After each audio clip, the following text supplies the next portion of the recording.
Hello everyone, एक बार फिर से स्वागत है क्लास 10th के नंबर 1 चैनल ए ऑनलाइन सॉल्यूशन में।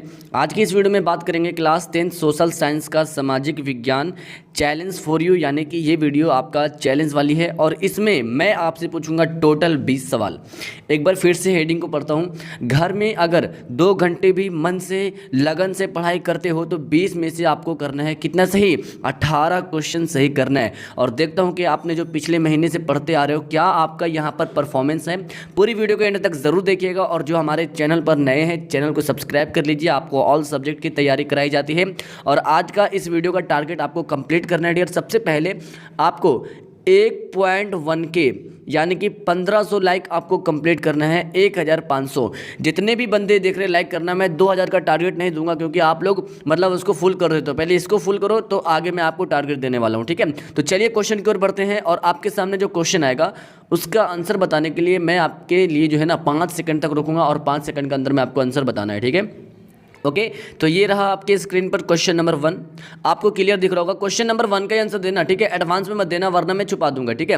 मैं इस वीडियो में देखता हूं जो मैं आपसे क्वेश्चन पूछूंगा उसी क्वेश्चन का आंसर बताना। ये रहा आपके स्क्रीन पर क्वेश्चन नंबर 1। मेटरनिक का पतन किस वर्ष हुआ, आपको इसका आंसर बताना है। मैं आपके लिए यहाँ पर 5 सेकंड रुकता हूँ, प्लीज़ उसके आगे आंसर मत बताना, ठीक है। मेटरनिक का पतन किस वर्ष हुआ था। फर्स्ट का करेक्ट आंसर होगा हमारा ऑप्शन नंबर सी डियर, मई 1848 ईस्वी में मेटरनिक का पतन हुआ। यानी इस क्वेश्चन का करेक्ट आंसर होगा हमारा ऑप्शन नंबर सी। क्लियर है। आई होप कि सबका आपको 18 से ही करना है डियर, ठीक है। चलिए 2 नंबर सवाल देखिए आप लोग। वियतनाम लोकतांत्रिक गणराज्य की स्थापना कब हुई। वियतनाम लोकतांत्रिक गणराज्य की स्थापना कब हुई। ऑप्शन ए 1930, 1940 और 1943, 1945। फटाफट बताओ 2 का आंसर क्या होगा। गुड 2 का राइट आंसर होगा हमारा ऑप्शन नंबर डी। वियतनाम लोकतांत्रिक गणराज्य की स्थापना 1945 में हुई थी। यानी इस क्वेश्चन का करेक्ट आंसर होगा हमारा ऑप्शन नंबर ए।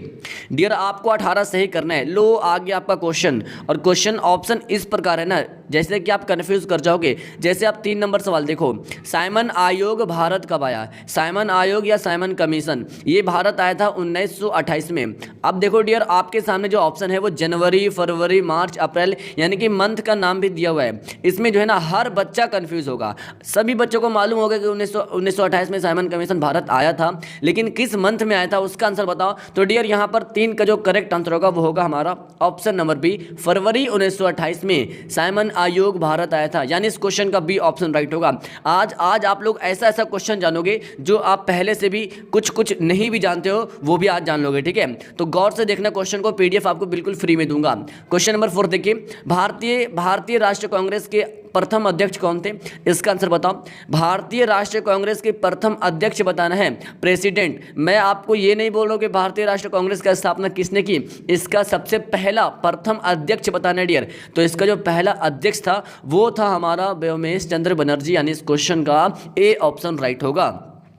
भारतीय राष्ट्रीय कांग्रेस के प्रथम अध्यक्ष कौन थे, व्योमेश चंद्र बनर्जी। यानी इस क्वेश्चन का ये ऑप्शन हमारा राइट आंसर होगा। ध्यान से रखेंगे डियर, बहुत इंपॉर्टेंट क्वेश्चन है। देखिए क्वेश्चन नंबर हमारा कहता है 5। बाढ़ से सबसे अधिक हानि होती है। जब बाढ़ आ जाती है तो उससे सबसे अधिक हानि किस चीज़ को होती है, फसल को, पशुओं को, भवनों को या इनमें से कोई नहीं। इसका आंसर बताओ डियर। अब आप लोग सोचो ध्यान से, अगर मान लें कि किसी भी गांव में बाढ़ आ गया, अब इससे क्या क्या चीज़ हानि हो जाएगा। फसल का हानि तो बेशक होगा, पशुओं का भी हानि हो जाएगा और उसके बाद भवनों का भी हानि हो जाएगी जी। और ऑप्शन डी में है इनमें से कोई नहीं। लेकिन आपको ऑप्शन जो क्वेश्चन है ना उसको ध्यान से पढ़ना है। क्वेश्चन क्या बोल रहा है, क्वेश्चन बोल रहा है कि बाढ़ से सबसे अधिक, बाढ़ से जो है ना सबसे अधिक हानि।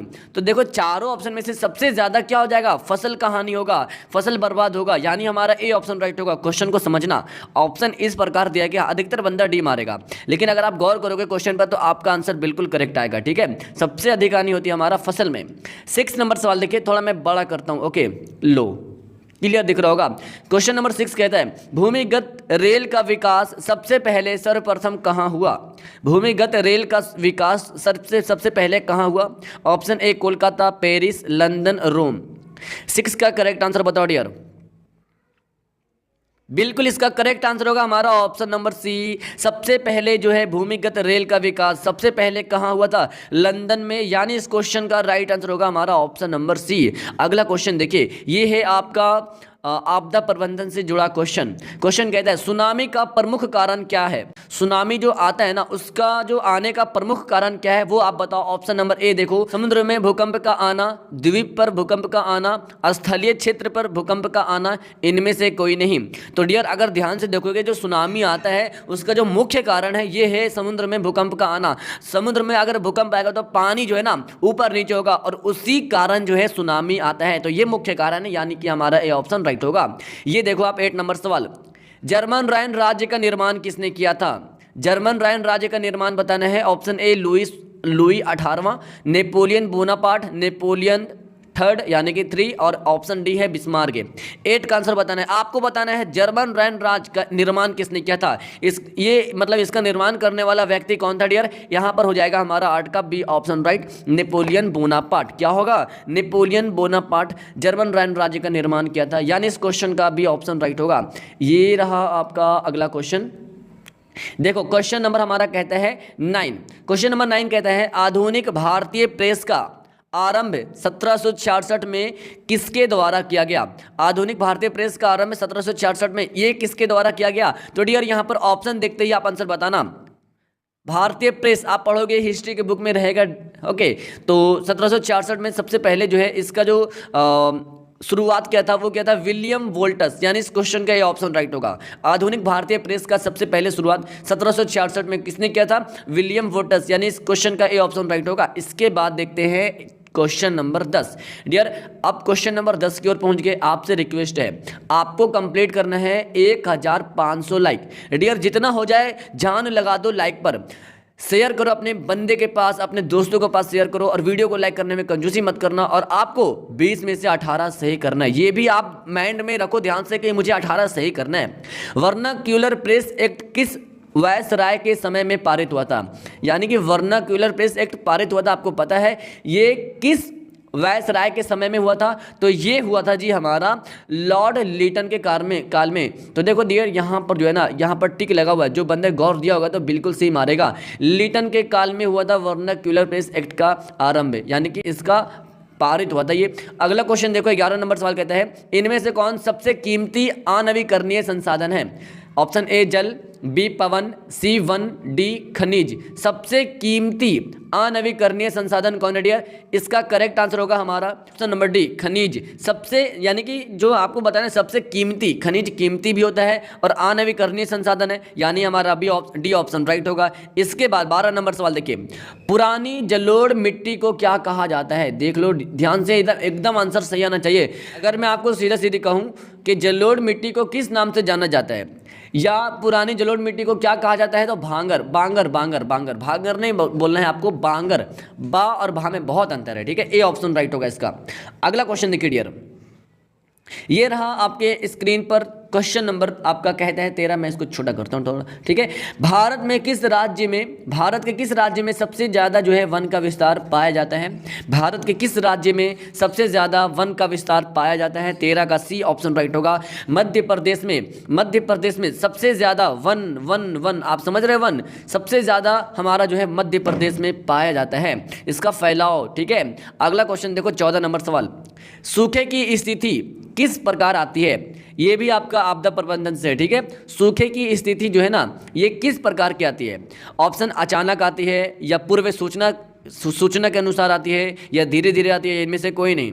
अच्छा मैं आपको बताता हूँ, कोई गांव है या कोई शहर है, अगर उसमें सूखा आएगा तो बता कर के आएगा कि मैं आ रहा हूँ, ऐसे नहीं। तो ये आती है जी धीरे धीरे आती है। सूखे की अगर धीरे धीरे बारिश अगर बोलेंगे तो बारिश अचानक हो जाएगा, लेकिन अगर सूखे की स्थिति बोलेंगे तो ये धीरे धीरे सूखता जाता है, यानी इस क्वेश्चन का हमारा सी ऑप्शन राइट होगा। इसके साथ देखते हैं, इसके बाद हम लोग 15 नंबर सवाल को देखते हैं। पंचायती राज अधिनियम भारतीय संविधान के किस अनुच्छेद में सम्मिलित है। पंचायती राज अधिनियम जो है ना ये भारतीय संविधान के किस अनुच्छेद में सम्मिलित है। अनुच्छेद 241, 242, 243 और 244। सारा अनुच्छेद है 41, 42, 43 और 44। 15 का सी ऑप्शन राइट होगा। अनुच्छेद 243 में जो है ना ये अधिनियम भारतीय संविधान जो अनुच्छेद जुड़ा हुआ है पंचायती राज, ये सम्मिलित है अनुच्छेद 243 में, ठीक है। ओके अगला क्वेश्चन देख लो। 16 नंबर सवाल कहता है किस राज्य में खनिज तेल का विशाल भंडार पाया जाता है? किस राज्य में? आपको बताना, असम, राजस्थान, बिहार, तमिलनाडु। किस राज्य में खनिज तेल का विशाल भंडार पाया जाता है? 16 का ए ऑप्शन राइट होगा, असम। और असम की राजधानी क्या होता है? दिसपुर। यानी कि असम राज्य में जो है तेल, खनिज तेल का विशाल भंडार पाया जाता है डियर, यानी कि ऑप्शन हमारा राइट आंसर हो जाएगा। इसके साथ देखते हैं क्वेश्चन नंबर 17। इनमें से कौन इस्पात केंद्र समुद्र के निकट है? इनमें से कौन बताना है सबसे, यानी कि ये चारों ऑप्शन में से विजयनगर, बोकारो और उसके बाद आ जाता है हमारा भिलाई और विशाखापट्टनम। ये चारों ऑप्शन में से आपको बताना है कि इस्पात केंद्र समुद्र के निकट कौन है। 17 का हमारा राइट आंसर होगा डी ऑप्शन, विशाखापट्टनम। ये निकट है, समुद्र के निकट है, यानी कि विशाखापट्टनम। डी ऑप्शन हमारा करेक्ट आंसर होगा। एक बार और, जो बंदे लाइक नहीं किए हो, देखो यार लाइक बहुत कम है, मैं लाइक पर फोर्स करूंगा क्योंकि आपका जो माइंड है ना वो कभी कभी भूल जाता है। मन करता है कि लाइक करूं लेकिन कभी कभी भूल जाते हैं लाइक करने के लिए, तो इसी कारण जो है ना लाइक छूट जाता है। तो आपको मैं याद दिला रहा हूं, प्लीज यार देखो, अभी देखो लाइक बहुत कम है, प्लीज लाइक करो और आपको टारगेट कंप्लीट करना है। ओके, चलिए अगला क्वेश्चन देखते हैं। इनमें से जो है किस गैस के रिसराव में भोपाल त्रासदी हुई थी? बताना है, जो भोपाल गैस त्रासदी हुई थी वह किस गैस का रिसराव हुआ था? तो यहां पर देखो 18 का सी ऑप्शन राइट होगा डियर, मिथाइल आइसोसोनाइट। भोपाल गैस त्रासदी में जो गैस का रिसाव हुआ था वो था मिथाइल आइसोसोनाइट, यानी इस क्वेश्चन का सी ऑप्शन राइट होगा। इसके साथ देखते हैं हम लोग 19 नंबर सवाल। देख लो डियर, सारा क्वेश्चन सामाजिक विज्ञान का वीवीआई इंपॉर्टेंट क्वेश्चन है डियर।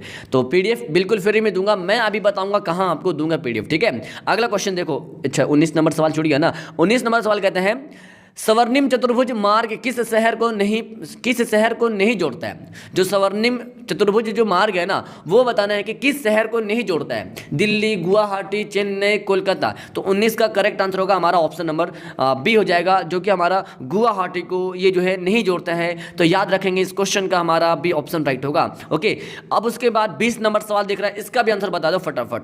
प्राणियों के शरीर में कितना प्रतिशत जल की मात्रा निहित होती है?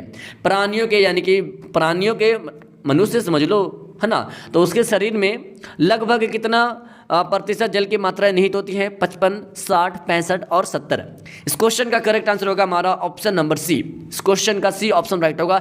लगभग 65% हमारा जो है प्राणियों में लगभग जल की मात्रा निहित होती है, यानी इस क्वेश्चन का सी ऑप्शन राइट होगा। ये लो 20 में से 20 क्वेश्चन मैं आपको कंप्लीट करा दिया हूँ, ठीक है।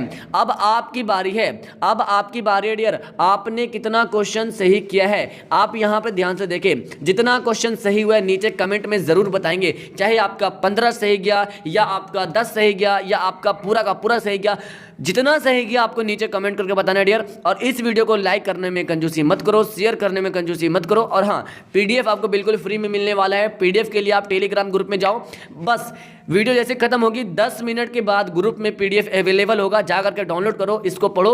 शायद आपके नेक्स्ट वीडियो में फिर क्वेश्चन रिपीट हो जाए, तो आपको इसको रिवीजन करते रहना है, ठीक है। और जो डियर अभी तक सब्सक्राइब नहीं किया हमारे चैनल को सब्सक्राइब करो डियर, आपके लिए इतना मेहनत करता हूँ, ठीक है। सब्सक्राइब करो, अपने दोस्तों को शेयर करो, और अगर किसी भी क्वेश्चन में डाउट हो तो नीचे कमेंट करके बताना। ओके डियर, मैं मिलता हूँ आपसे नेक्स्ट वीडियो में। That's all.